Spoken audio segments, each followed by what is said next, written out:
On 10th March, Pakistan's Director General of the Inter-Service Public Relations Major General Babar Iftikhar alleged in a press conference that Pakistan's Air Defence Operations Centre had on the evening of March 9th picked up a high-speed flying object that had been launched from near Sirsa in Haryana in India. The object initially seemed to be heading towards Mahajan Field Firing Ranges in Rajasthan, but after 70 to 80 kilometers, it suddenly veered off to Pakistan, flew at speeds up to Mach 3 and reached an altitude of 40,000 feet. It then travelled 124 kilometers inside Pakistan and finally landed at Mian Channu, Khanewal district northwest of Multan, damaging some civilian property.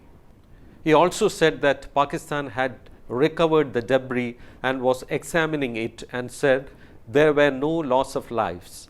On 11th March, Pakistan summoned an Indian diplomat and officially voiced their concern.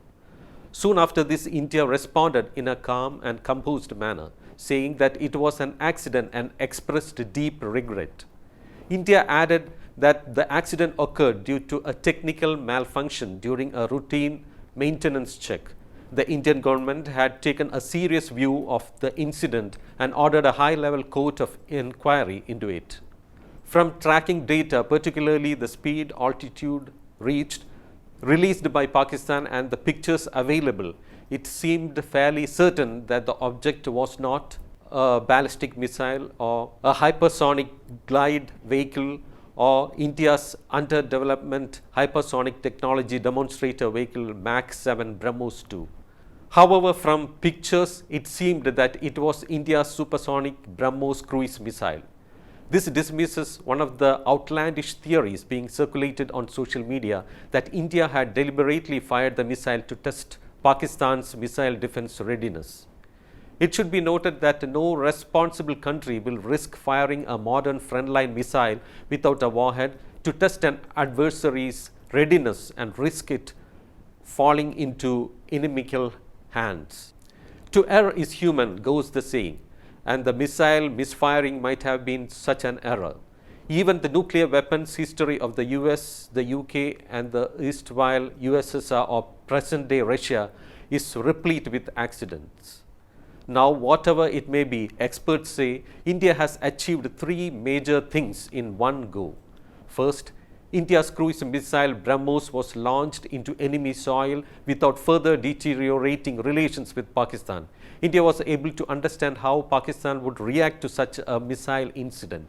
India could also understand how the Pak air defense system works.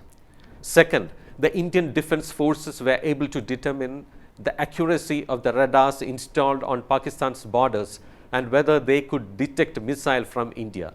The missile from India was not detected by any radar in Pakistan. Even the Pakistani military knew about it only after the missile landed.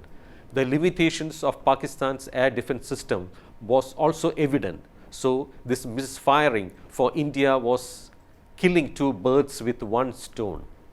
The third thing is China had provided Pakistan with the HQ-9, an air defense system now deployed in Pakistan.